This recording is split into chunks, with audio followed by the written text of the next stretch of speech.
Γεια σας, θα δούμε σήμερα τις 28 χώρες της Ευρωπαϊκής Ένωσης στον Ευρωπαϊκό Χάρτη εδώ πέρα και τη χρονιά που μπήκε η καθεμία στην Ευρωπαϊκή Ένωση. Έχουμε μπει σε ένα αξιόπιστο έγκυρο ιστότοπο της Ευρωπαϊκής Ένωσης. Βλέπουμε το χάρτη και τις ομάδες των χωρών ανάλογα με την χρονολογία που μπήκαν στην Ένωση.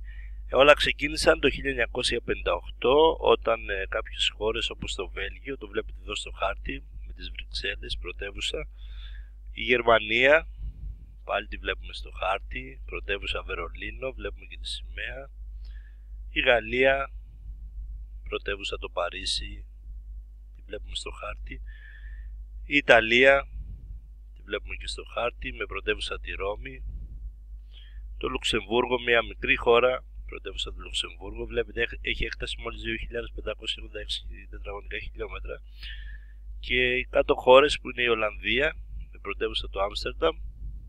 Αυτές ήταν οι πρώτες χώρες λοιπόν το 1958 που φτιάξανε την Ευρωπαϊκή Κοινότητα, τότε λεγότανε, έτσι μια ομάδα χωρών που συνεργάζονταν και βοηθούσαν μια την άλλη. Το 1973 προσχώρησαν σε αυτή την κοινότητα το Ηνωμένο Βασίλειο, η Μεγάλη Βρετανία δηλαδή, έτσι, με πρωτεύουσα το Λονδίνο, η Ιρλανδία, δίπλα εδώ βλέπετε, με πρωτεύουσα το Δουβλίνο, και η Δανία με πρωτεύουσα την Κοπενχάγη και τη σημαία της. Το 1981 μπήκε η Ελλάδα στην τότε Ευρωπαϊκή Οικονομική Κοινότητα με πρωτεύουσα την Αθήνα, όπως ξέρουμε, και ακολούθησε το 1986 η Ισπανία με πρωτεύουσα τη Μαδρίτη και η Πορτογαλία δίπλα της, έτσι τη βλέπετε στο χάρτη, με πρωτεύουσα τη Λισαβόνα. Όσο περνούσαν τα χρόνια άρχισαν να μπαίνουν περισσότερες χώρες. Το 1995 μπήκε και η Αυστρία στην Ευρωπαϊκή Ένωση με πρωτεύουσα τη Βιέννη, η Φινλανδία είναι εδώ πάνω για να τη δούμε λίγο, να κατεβάσουμε το χάρτη, Φινλανδία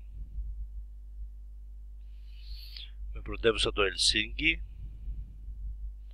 και η Σουηδία δίπλα της. Ορίστε, εδώ είναι η Σκανδιναβική Χερσόνησο, Σουηδία με πρωτεύουσα τη Στοκχόλμη. Αυτές μπήκανε το 1995. Το 2004 μπήκανε επίσης μαζικά κάποιες άλλες χώρες. Να πάμε το χάρτη λίγο πιο κάτω για να δούμε την Κύπρο, πρωτεύουσα Λευκοσία, την Τσεχική Δημοκρατία, την Τσεχία δηλαδή, πρωτεύουσα την Πράγα, την Εστονία, εδώ είναι οι χώρες της Βαλτικής με πρωτεύουσα το Ταλίν, η Ουγγαρία στην Κεντρική Ευρώπη με πρωτεύουσα τη Βουδαπέστη, η Λιθουανία πάλι εδώ στις χώρες Βαλτικής με πρωτεύουσα το Βίλνιους ή Βίλνους, η Λετονία, και οι τρεις μαζί αυτές οι χώρες μπήκανε, έτσι, στη Βαλτική. Είναι η Λετονία, θα βγει τώρα να τη δούμε, να τη με πρωτεύουσα τη Ρήγα. Η Μάλτα, η Μάλτα είναι αυτό το μικρό νησάκι εδώ κάτω που είναι ανεξάρτητη χώρα κάτω από την Ιταλία με πρωτεύουσα τη Βαλέτα. Η Πολωνία με πρωτεύουσα τη Βαρσοβία, η Σλοβενία εδώ με πρωτεύουσα τη Λιουμπλιάνα και η Σλοβακία πάνω από την Ουγγαρία με πρωτεύουσα την Μπρατισλάβα. Αυτές οι χώρες όλες μπήκαν το 2004.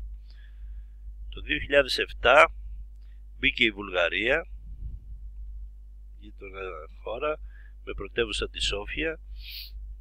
Θα δούμε τώρα και την κάρτα της. Και η Ρουμανία μαζί με αυτήν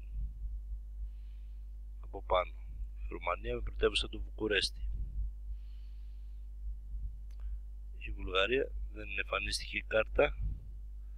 Κάποιο πρόβλημα υπάρχει, δεν πειράζει, έχει πρωτεύουσα τη Σόφια. Και το 2013 η τελευταία χώρα που προσχώρησε στην Ευρωπαϊκή Ένωση ήταν η Κροατία από τη Βαλκανική Χερσόνησο, εδώ, Ζαλματικές ακτές. Αυτή βγαίνει...